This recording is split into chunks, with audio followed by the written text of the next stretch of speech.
Hey guys, welcome to the investment banking series.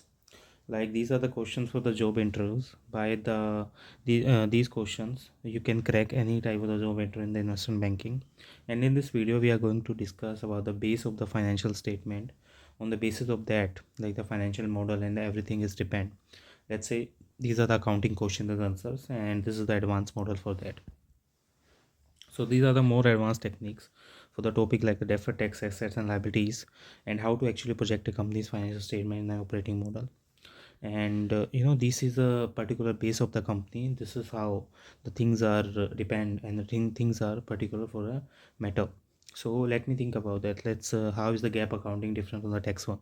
So it's the gap is the accrual based accounting, but cash is a tax based accounting, and gap use the straight line method or the depreciation method, or the few other methods are also there.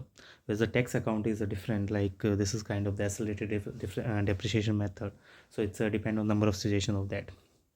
So the gap is more complex and the more accurately track the assets and liability, whereas the tax accounting is only concerned about the revenue and expense in the current period and what the income tax you owe.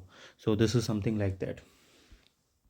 So this is the basic difference between the gap accounting and the tax accounting. So now the second one is what are the deferred tax assets and liabilities and how they arise. Let's say they arise because of the temporary difference between the companies can deduct for tax purpose.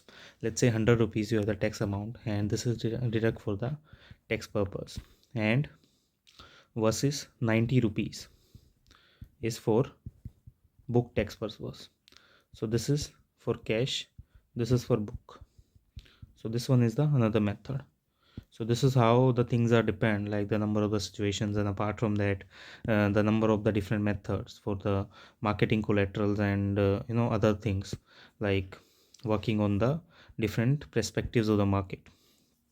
Now deferred tax liability, you can say that it's a DTL. Let me think about that. It's a DTL, that's the tax expenses on the income statement, but that haven't actually paid that tax in the cold or the hard cash yet. It's a deferred tax assets arise when you pay the taxes in the cash but haven't expensed them on the income statement. So this is something like that. So this is a very most common with the asset writers and the write down in the M&A deals, and the asset writer will produce a deferred tax liability. Let's say deferred tax liability asset will go up, and deferred tax asset will go down.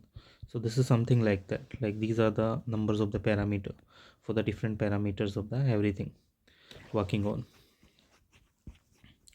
Now we have the another thing. Let's say walk me through how to create a revenue model for a company.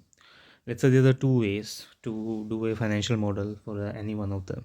First one is a bottom ups build up, and the second one is a top down build up. Bottom ups, so it's a start with the individual product or the customers, you can say that estimate the sale value or the customer value of a particular thing.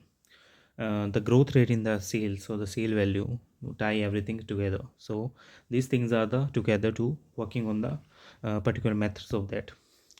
Top down method starts with the big picture metrics like the overall market size, like estimate the company's market value and estimate the company's market share, and how that will change in the coming years and multiply to get its revenue. So this is something like that.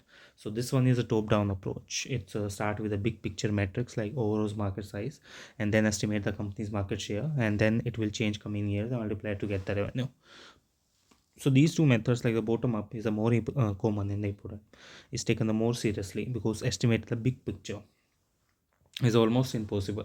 But the bottom ups is a more common one, so everyone is predict the financial modeling thing on the basis of that. And next question is like how you create an expense model for a company. Let's say to do the bottom up build up, like you start with the each different department of the company, like number of employees in the each department, average salary, bonuses, benefits, then make the assumptions on the going forward basis. Let's say these are the different assumptions for the numbers, and you have to put that on the different numbers for them. Usually we assume that the number of the employees is tied to revenue, like the number of the employees are equally related to the number of the revenue, like which we are earning right now. Then you assume the growth rate for the salary or the bonuses or benefits or the other metrics that's here for the market, and the another things are there. Then what is the cost of goods sold? That should be tied up directly to revenue and the each unit produced, and that should incur an expense for the particular number of a company. So that's a cost of goods sold that tie up directly to a revenue, and the each unit produced should incur an expense. So other items such as rent, capital expenditure, and miscellaneous expenses are either linked to the company's internal plans for the building the expansion plans, or it's to the revenue for the more simple model. So this is something like that. So it's a rental, capital expenditure, and the another things that are particularly related to the company's internal plan for building the expansion one, and that's a revenue for the more simple model, that is define the another different parameters for the company. So this is one thing that is working towards the market collaterals for a particular scenario. Let's be in the next video for the another interview round.